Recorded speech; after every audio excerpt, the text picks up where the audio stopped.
बहुत सारे मामलात ऐसे हैं जिस पर हम देखते हैं कि सियासी क़यादतें इकट्ठी नहीं हो सकती हैं, बट इस इशू पे जो मुल्क की सलामती का मामला है, क्योंकि आपके मुल्क में आपकी इकॉनमी मुस्तहकम होगी तो ही मामलात आगे बढ़ेंगे, तो ही आप तमाम सियासी जमातों की सियासत चलेगी, तो ही यहाँ पर इलेक्शंस होंगे। ये इस पर क्यों नहीं कोई APC होती, इस पर क्यों नहीं तमाम लोग इकट्ठे बैठते? ठीक है, मीडिया के थ्रू आप लोगों का मौक़िफ़ पहुँचता है, बट सियासी लीडरशिप जो है वो तमाम इकट्ठी बैठ कर कैसे इकॉनमी को आगे लेकर चलना है, तमाम अपना किरदार क्यों नहीं अदा करते? बिस्मिल्लाहिर्रहमानिर्रहीम। सादिया, बिल्कुल आपकी बात ठीक है। मेरे ख्याल में इस वक्त पाकिस्तान का जो बुनियादी मसला है वो तो माशी अदम इस्तेहकाम है, और आपकी बात बिल्कुल ठीक है कि सियासी क़ुव्वतों को, गैर सियासी क़ुव्वतों को भी सबका एजेंडा इस वक्त ये होना चाहिए कि पाकिस्तान की मईशत को मुस्तहकम करें। मसला क्या है? मसला ये है, अगर आप इस क्राइसिस को देखें ना, देखें, जाहिर है कि हमारी पार्टी ये कहेगी इनकी पार्टी कर रही है, इनकी पार्टी कहेगी जी इमरान खान साहब की वजह से हुआ है, लेकिन जो बुनियादी सवाल है कि जब ये हुकूमत में आए थे तो क्या इनको नहीं मालूम था?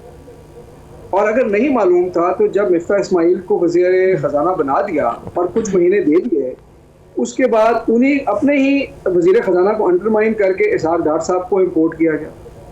अच्छा, इसहाक डार साहब जब आए तो उन्होंने, आपको पता, सारी ऑडियोज़ भी आई, क्या उनके व्यूज़ थे मिफ्ता के बारे में और क्या उन्होंने कहा कि जी मैं क्या करूँगा।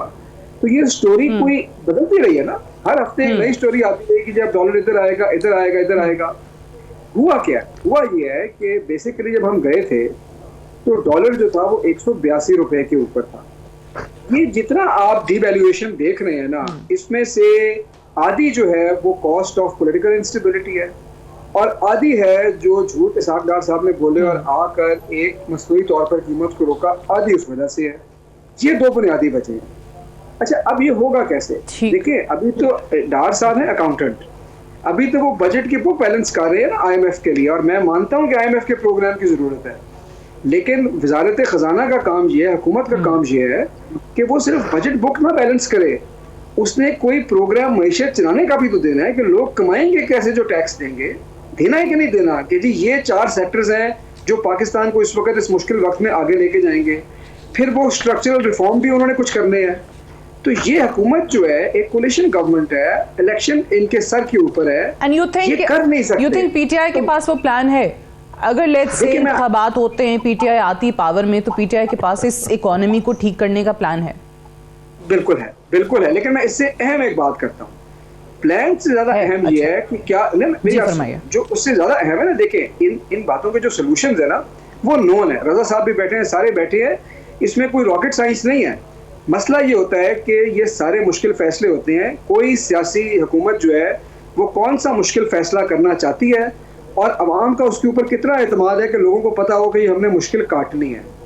वो हुकूमत जिसकी आपने खुद अभी पहले शुरू में जो वीडियो दिखाई है, लोग उन पर मतलब बुरा भला कह रहे हैं, उन्होंने इलेक्शन में जाना है, कई ये पार्टियों का चूचों का मुरब्बा एक मुरक्कब है, तो क्या ये हुकूमत जो है मुश्किल फैसले कर सकती है? नहीं कर सकती। तो ये पिछले 10 महीने में ये हाल किया ना, तो जो भी हुकूमत, जो भी, मैं अभी अपनी पार्टी को नहीं बात कर रहा, जो भी पार्टी इलेक्शन के जरिए अवाम का मैंडेट लेके आएगी, उस पर अवाम का ट्रस्ट होगा, उसके पास 5 साल का रनवे होगा, वो मुश्किल फैसले कर सकेगा।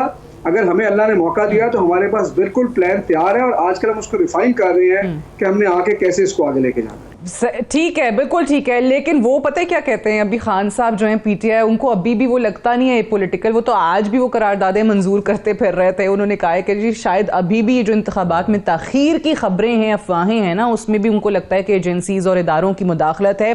बट हसन खावर साहब, पार्लियामान पे वापस आते हुए देखें, let's call spade a spade. मैं रजा रूमी साहब माइट अग्री विद मी और नॉट, ऑब्वियसली वो बाद में बता देंगे, बट मेरा अनबायस्ड ओपिनियन पार्लियामान की तौकीरी और पार्लियामान को अहमियत देने के हवाले से कि आप लोगों के जब अपनी मर्जी की कोई कानून साजियां होती हैं, पार्लियामेंट से बुलडोज कराने होते थे मामला, तो आपके मेंबरान आ जाते थे, फ़ौरन हाजिरी पूरी हो जाती थी। यही हाल जो है वो हमने देखा PMLN के टाइम पर भी होता था। इमरान खान साहब कहते थे मैं बुध के बुध जो आऊँगा, वक्फा सवालात होंगे, जवाबात दूंगा, वो नहीं आए पार्लियामान में। नवाज शरीफ साहब वो भी पार्लियामान में नहीं आते थे। वाहिद जमात जो पार्लियामेंट में बैठी होती थी, उनके लोग डिबेट करते थे। यूसुफ रजा गिलानी हर सेशन के अंदर मौजूद होते थे, वज़ीर आज़म के तौर पे वो पाकिस्तान पीपल्स पार्टी थी। सो आप लोग पार्लियामान की अहमियत को तो समझें। अच्छा, पार्लियामान पे आने से पहले सिर्फ एक बात ये करूंगा कि जो इंतखाबात के अल्तवा का मामला है और उसके ऊपर इस्टेब्लिशमेंट के रोल की बात आपने की है, ये सवाल तो गवर्नर खैबर पख्तूनख्वा से करना चाहिए ना। उन्होंने स्टेटमेंट दी है कि जी इलेक्शन की डेट का फैसला इलेक्शन कमीशन और एजेंसियां करेंगी। उनसे पूछे ना, हमने तो उस बात के खिलाफ आज करारदाद भी पेश की है कि ये क्या हो रहा है। तो ये सवाल तो हुकूमत का अपना लगाया हुआ गवर्नर है, ये उसके पास जवाब है, ये प्लीज़ उनसे लें। दूसरी बात ये है, जो आपने नासिर हुसैन शाह साहब ने बात की ना पार्लियामेंट की बेतौकीरी के हवाले से, देखें सादिया, अब ये सब कुछ तारीख का पार्ट है, ये सियासी बयानियाँ नहीं है। जिस तरह से सिंध हाउस के अंदर आप मुझे बताएं कि पार्लियामेंटेरियंस को स्टॉक एक्सचेंज का शेयर समझा गया, जैसे उनके लिए बिडिंग की गई, जैसे उनको खरीदा गया। आज हम कह देंगे नहीं जी ये सब कहानी है, लेकिन कौम को तो पता है ना ये क्या हुआ है। अच्छा, फिर ये वही पार्लियामेंट है जहाँ पे आज एक इजाजत देंगे सिर्फ एक जुमले की, सिर्फ एक जुमले की इजाजत देंगे, और वो ये कि जो आप कहते हैं कि वहां पर हॉर्स ट्रेडिंग हुई और मेंबरान को खरीदा गया या उनको इतने करोड़ दिए गए या उतने करोड़ दिए गए, अगर आपके पास कोई शवाहिद हैं तो बताइएगा। मैं सिर्फ अपनी मिसाल दे रही हूं यहां पर कि उन मेंबरान में से जितनों से मेरी बात हुई, मेरे सामने वो मेंबरान कुरान पे हाथ रख के कह रहे थे कि बीबी हमने कोई पैसे नहीं लिए, ये हम पे झूठे इल्जाम है। तो मेरे लिए तो बीइंग अ मुस्लिम उनका कुरान पे हाथ रख देना, मैंने तो वो मान लिया। मैंने तो कहा भाई कुरान पे हाथ रख के बोल रहे हैं, अपनी आखिरत खराब करेंगे अगर झूठ बोलेंगे। तो मेरे पास तो कोई शवाहिद नहीं है, मैं तो उनका कुरान पे जो हलफ उन्होंने लिया है मैं तो वो मानती हूँ। मैं आपको सिर्फ इस बात का एक जवाब दूंगा, अदालतों के अंदर लाखों केस ज़ेर इल्तवा है, दोनों साइडें कुरान को उठाकर हल्फ लेती हैं और एक दूसरे के खिलाफ बात करती हैं। दोनों पार्टियां मुसलमान होती हैं और जाहिर है कि सच उन दोनों के दरमियान में कोई एक ही पार्टी बोल सकती है।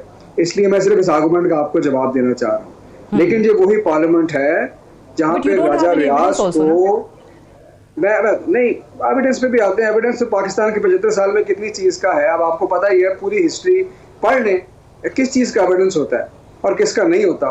लेकिन मैं उस पर आता हूँ, अगर तो एविडेंशियली वैल्यू के ऊपर आना है फिर तो पाकिस्तान मेरे ख्याल में बिल्कुल ही एक जो है वो प्लेटोनिक हम एक स्टेट ऑफ माइंड के अंदर होंगे ना। हमें नहीं पता इस मुल्क में क्या होता है। लेकिन मैं जरा आर्गुमेंट जो आपका सवाल है मैं उस पर आना चाहता हूँ। पार्लियामेंट की बेतौकीरी की बात हुई ना कि जिस पार्लियामेंट के अंदर आपने लोगों को खरीदा बेचा, जिस पार्लियामेंट के अंदर आपने राजा रियाज को अपोजिशन लीडर बना दिया, मेरा मतलब है इसका भी हमें प्रूफ देना पड़ेगा। जिस पार्लियामेंट के अंदर खड़े होकर हमने 127 इस्तीफे दिए, 11 सीटें पिक की गई इस क्राइटेरिया पे कि यहाँ पे शायद सबसे कम चांस होगा पाकिस्तान तहरीक इंसाफ के जीतने का। उसके बाद दोबारा किस्तों के अंदर हमारे इस्तीफे मंजूर किए गए और जिस दिन ये लगा, जिस दिन इनको ये एहसास हुआ, ये डर पड़ा कि शहबाज शरीफ को वोट ऑफ कॉन्फिडेंस लेना पड़ सकता है, इत्तेहाद के अंदर दरारें हैं, हो सकता है बाज़ अपने लोग वोट ना दें, तो सिर्फ इसलिए हमारे बाकी के इस्तीफे मंजूर किए कि किसी तरह शहबाज शरीफ को बचा लिया जाए। और वो जो 20 लोटे खरीद के रखे गए थे जो उस वक्त तक बिल्कुल नए पड़े थे और इस्तेमाल में नहीं आए थे, कि उनको इस्तेमाल किया जाए इस गन को साफ करने के लिए। तो इसलिए सिर्फ हमारे इस्तीफे मंजूर किए गए, ये तारीख का हिस्सा है। हसन खान साहब, पार्लियामेंट के अंदर काउंटर आर्गुमेंट सुनिएगा। देखिए उसमें मैं क्योंकि ये खुद पीटीआई वालों से बार बार सवाल करती हूँ और इसमें पार्लियामेंट को सामने रखते हुए मैं ये बात करती हूँ कि आप लोग फिर ना इस्तीफे देते, आप लोग ना जाते वहां से, आप लोग ऑपोजिशन में बैठते, राजा रियाज ऑपोजिशन लीडर ना होते, आपके कोई होते, शाह महमूद होते, असद उमर होते, अगर खान साहब ने नहीं भी बनना था, आप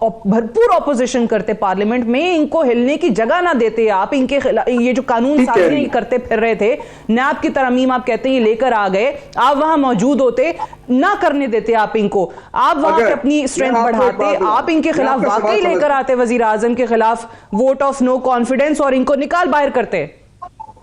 मैं आपको बताता हूं, देखें बात ये है, दो वजह हैं। एक तो मैं दूसरी बात पे आता हूं। पहले देखें बात ये समझनी पड़ेगी, अगर मैं बिल्कुल पार्लियामेंट की इज्जत तौकीर में यकीन रखने वाला आदमी हूं, अगर पार्लियामेंट के फैसले पार्लियामेंट के अंदर हो रहे होते, अगर पार्लियामेंट के फैसले पार्लियामेंटेरियंस ले रहे होते, अगर रजीम चेंज जो है वो वाकई एक जो है ना इनॉक्यूअस सी वोट ऑफ नो कॉन्फिडेंस वाकई होता, तो मैं बिल्कुल आपकी बात पे यकीन रखता अगर पार्लियामेंट के फैसले बाहर बैठ के होंगे, जबरदस्त, this is again a very interesting argument.